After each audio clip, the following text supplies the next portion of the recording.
오늘 이어서 볼 말씀은 열왕기하 12장 말씀입니다.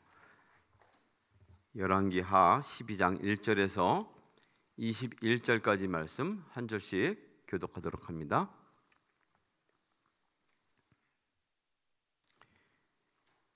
예후의 제7년에 요아스가 왕이 되어 예루살렘에서 40년간 통치하니라.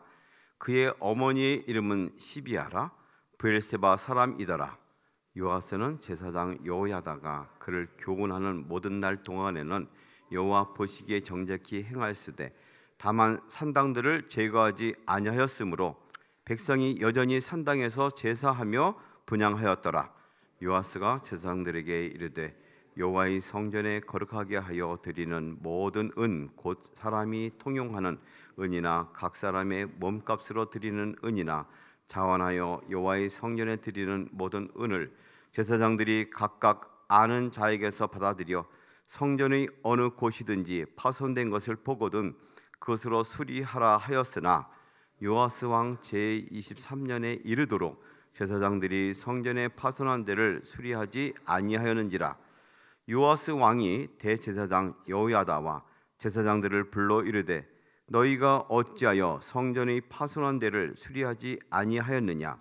이제부터는 너희가 아는 사람에게서 은을 받지 말고 그들이 성전의 파손한 데를 위하여 드리게 하라.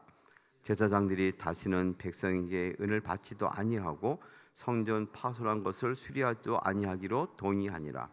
제사장 여호야다가 한 궤를 가져다가 그것의 뚜껑에 구멍을 뚫어 여호와의 전문 어기 오른쪽 곧 제단 옆에 두매 여호와의 성전에 가져오는 모든 은을 다 문을 지키는 제사장들이 그 궤에 넣더라.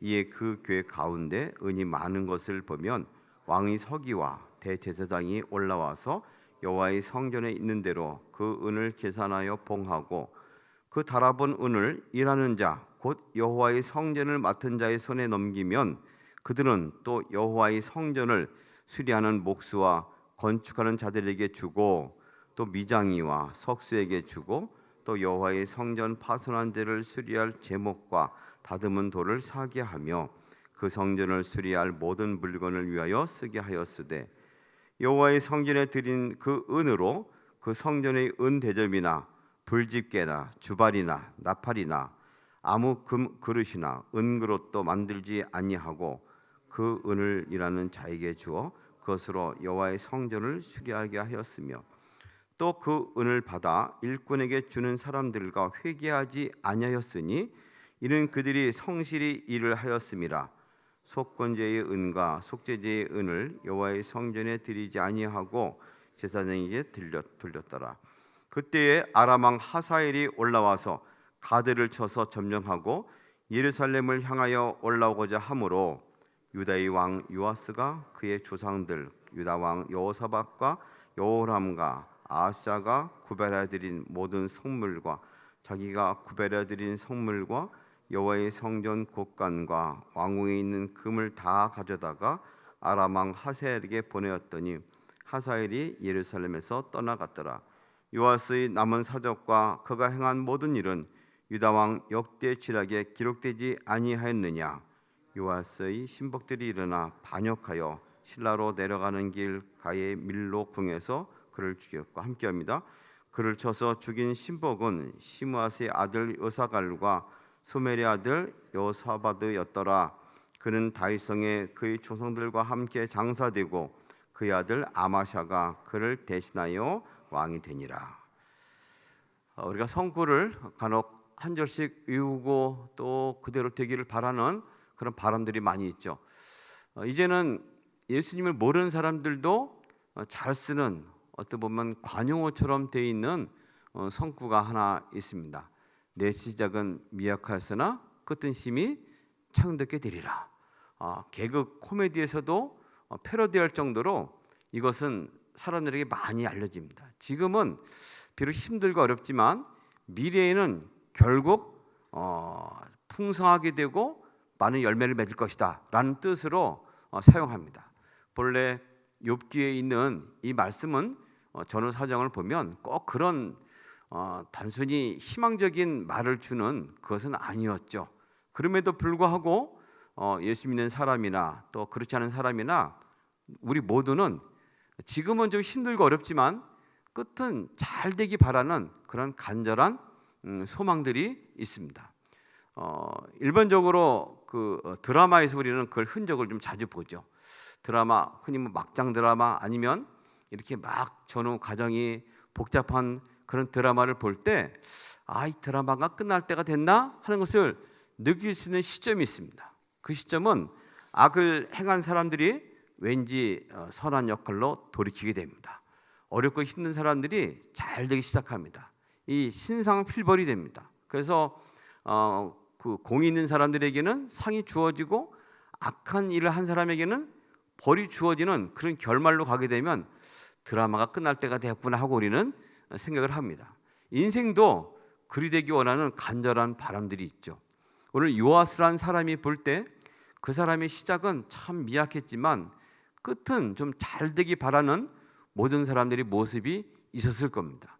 그럼에도 불구하고 오늘 어제 읽은 말씀과 오늘 읽은 말씀 두 장에 걸쳐서 요아스의 전체 일생을 요약하고 있는데 그 일생이 그리 썩 좋은 완성된 결말을 갖지 못하고 있다라는 한계성을 보여주고 있습니다. 그럼에도 불구하고 그 한계성 가운데서 그러면 성도는 어떻게 살아갈 것인가 하는 희망을 동시에 보여주기도 합니다.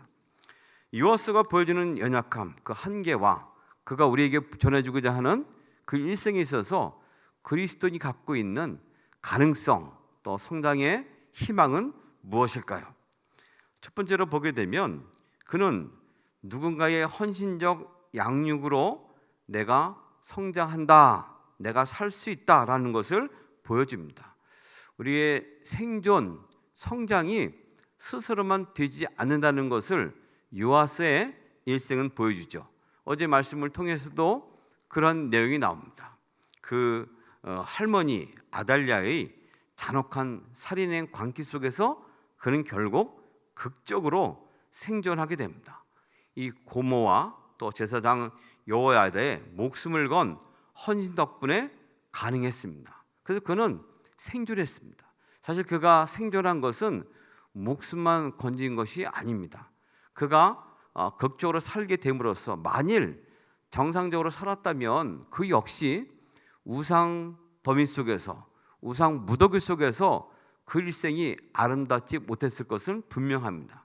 그럼에도 불구하고 이 제사장 여호야다와 또 고모 여호세바의 손을 빌어서 생존했을 뿐 아니라 그 인생이 그나마 하나님의 일을 할 수 있는 또 왕권을 회복할 수 있는 그 길을 들어서게 된 것이죠.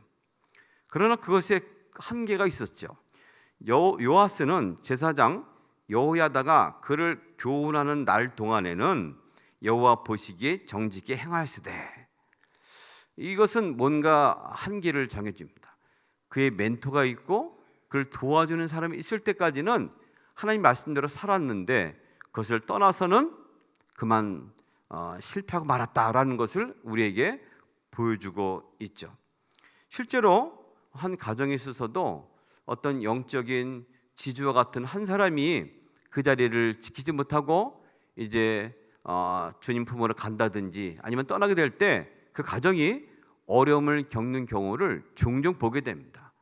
어떤 분의 영적인 멘토와 힘이 사라지게 될 때 그것에 지탱하는 힘이 사라지는 것을 종종 보게 되죠. 그래서 우리는 내가 오늘 생존하는 것은 사실 누군가의 헌신과 희생덕이다라는 것을 볼 수 있죠. 내가 성장할 수 있는 것은 누군가의 애씀과 또 희생덕으로 가능하다는 것을 깨닫게 됩니다. 믿음의 세계는 더욱 그렇습니다. 우리는 잘 쓰는 용어 가운데 은혜라는 말을 잘 씁니다. 실제로 생존, 믿음의 생존 자체가 은혜죠. 스스로 생존할 수가 없습니다. 예수 그리스도의 희생덕으로 인해서 우리 믿음으로 생존하고 있는 것이죠. 성령님의 함께 하시는 능력으로 인해서 우리는 지금도 성장하고 주님과 함께 더불어 살게 되는 것이죠. 이것이 바로 우리의 한계 가운데서 보게 되는 희망입니다. 오늘 우리가 부른 찬송가 가사처럼 성령이 스승되셔서 진리를 가르치시고 거룩한 뜻을 깨달아 예수를 알게 하소서. 주님을 더욱 알아가는 하루하루 성령의 능력으로 살아가는 것이 우리의 희망이 될 수 있습니다. 그런 우리 연약한 가운데서 만약 주의 말씀을 떠나게 되는 즉시 우리는 이 생존과 성장의 은혜를 누릴 수 없게 된다는 한계를 통해 다시 한번 생존의 희망을 볼 수 있는 우리가 되기를 소망합니다. 요아스가 보여주는 두 번째 한계가 무엇일까요? 그는 힘이 있을 때 헌신 봉사할 수 있었습니다. 5절 말씀 보면 제사장들이 각각 아는 자에게서 받아들여 성전의 어느 곳이든지 파손된 것을 보거든 그것으로 수리하라 하였으나 요아스의 왕 제 23년에 이르도록 제사장들이 성전에 파손된 데를 수리하지 아니하였느니라. 7살에 왕이 되었으니 23년 지나갔으면 이제 그는 30년이 되었습니다. 이제 훈련을 잘 받아서 제법 왕의 노릇을 할 수 있게 되었죠. 그러나 그전부터 그가 왕으로서 해야 하고 마땅히 감당하고자 원했던 것은 성전 수리였습니다. 그런데 23년이 될 때까지도 제사장들이 그것을 하지 않았다는 것이죠. 이제 힘이 되고 또 어떤 지휘할 능력이 되었을 때 간곡하게 이런 일을 명령합니다. 그리고 하는 것을 그 성전 보수의 책임을 묻고 지금까지 성전 수리를 위해서 비용에 해당하는 돈을 받아 보관하고 딴 데 쓴 것을 지적합니다. 이제부터는 너희가 아는 사람에게서 은을 받지도 말고 성전 수리를 위한 제사 재정에서도 손을 떼라 하고는 전문 업체에 맡깁니다. 그러므로써 성전 수리를 제대로 하고 있죠. 여호야다를 통해서 성전 앞에 궤를 갖다 놓고 돈을 받아 직접 관리하면서 그 돈이 다른 곳에 들어가지 아니하고 성전 수리를 하는 사람에게 직접 임금을 지불하게 하고 그럼으로써 성전의 완성이 되게 하는 것을 우리는 봅니다. 그가 힘이 없을 때 할 수 없었습니다. 힘이 유약할 때 사람들은 그의 말을 무시했습니다. 사실 이것은 우리 인생에서도 동일하게 적용이 되죠. 우리가 주님께서 주신 일을 할 때 때로 스스로 나 이제 일을 놓겠습니다. 나는 못하겠습니다. 그런 말 할 경우가 종종 있습니다. 그래 여러분 깨달아야 할 것은 우리가 하고 싶어 하는 것이 아니고 한다 해도 하지 못할 때가 있다는 사실을 깨달아야 됩니다. 기회가 있을 때 주의 일을 해야 됩니다. 시간이 있을 때 해야 되고 힘이 있을 때 주의 일을 해야 됩니다. 주님이 만약에 나에게 물질을 허락하시고 시간을 주시고 기회를 주셨다면 그때가 곧 주님의 일을 해야 할 때입니다. 내게 마음을 주시고 능력을 주셨을 때가 주님의 일을 해야 할 때입니다. 힘이 없으면 세상 사람도 알아보고 나도 그 일을 하고 싶지만 할 수 없게 될 것입니다. 우리는 코로나를 통해서 전 세계적인 위협이 있는 것을 직접 경험해 봤습니다. 그때는 믿음 생활을 자유롭게 하고 싶지만 할 수가 없었습니다. 여러 가지 제약과 사람들의 눈치와 질병의 만연으로 인해서 우리가 스스로 제어하는 것이 낫다고 판단할 수밖에 없었기 때문에 그랬던 것이죠. 어떤 무력에 의해서 그리 될 수도 있습니다. 여기서 또 한 가지 가능성이 있다면 그것은 무엇일까요? 이럴 때 하나님이 힘을 주실 때 가능하다 믿고 주시는 힘 내에서 끝까지 할 수 있는 은혜를 간구하는 것이죠. 그래서 우리의 백발이 되고 늙어갈 때도 주님이 주시는 힘과 능력을 통해서 주님께 갈 그때까지 힘을 다하여 주의 일을 감당하는 것이죠. 힘껏 힘 닿는 대로 주님 옆에 살기를 소망하는 것이 우리의 기도 제목이 되고 이것이 은혜가 될 것입니다. 또 요아스가 보여주는 세 번째는 끝까지 하나님을 의지해야지만 좋은 결말을 맺을 수 있다고 우리는 보여주는 교훈을 얻습니다. 요아스의 마지막은 아쉽고 참 슬픈 장면들을 연출합니다. 17절 이하를 보면 그의 마지막을 보여줍니다. 그에게 교훈을 주는 여호야다가 이제는 더 이상 없습니다. 여호야다에게 배운 믿음을 스스로 이어가지 못합니다. 이 위기는 외부로부터 침략을 당했을 때 드러났죠. 아람 왕 하사엘이 침공하자 모든 걸 순순히 내어줍니다. 지킬 만한 힘도 없고 믿음으로 견딜 만한 강단도 없습니다. 능력도 없습니다. 이제 그 선조들 아버지와 할아버지가 지어 오고 지켜낸 모든 것들을 다 순순히 내어줍니다. 거룩한 영적 가치를 그저 금덩이로 여기고 제물로 내어줍니다. 목숨을 걸고 지켜야 할 것이 있었는데 이제 그것이 자기 목숨을 위해서 내어주는 슬픈 위치에 처하게 됩니다. 하나님의 것을 하찮게 여겼더니 자기 목숨 역시 다른 사람에 의해서 하찮게 사라지는 슬픈 결말을 보게 된다는 것이죠. 이것이 우리의 한계이기도 합니다. 우리가 잘 나가다가 마지막에 잘못된 길로 들어서는 사람들을 종종 보게 됩니다. 인간의 연약함 때문에 그렇고 주를 끝까지 의지하지 못할 때 이런 결론을 얻게 됩니다. 때로는 우리 목숨을 바쳐서라도 지켜야 할 것이 있습니다. 내 생명보다 귀한 것이 하나님의 사랑이라는 것을 증명할 때가 있습니다.